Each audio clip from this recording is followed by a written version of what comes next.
Property with a balcony? Well, listen up. The new balcony law could cost you thousands of dollars after you buy it.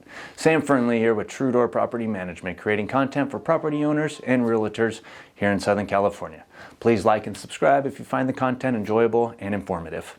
California enacted two balcony laws, Senate Bill 721 and Senate Bill 326. Buildings with 3 or more units with wood balconies, decks, stairs, and walkways 6 feet or more above ground require a deep dive inspection and will most likely be resulting in repairs made and done by January 1st of 2025.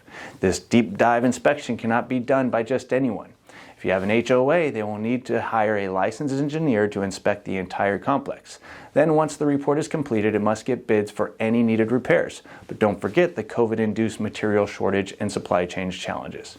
Now, if you're wondering what this might mean for you, just make sure by January 1st, 2025, you have your balcony or soon-to-be purchased balcony inspected and up to code by a licensed vendor. Now, this is where I refer a balcony company and cash in all the leads that I've given them. Fortunately, I do not have a person for that, but fortunately, I do have a recommendation for a great property management company that will protect you from getting fined, sued by a tenant, or even the city because of your balcony. And that company is True Door Property Management. They make you more money with less drama.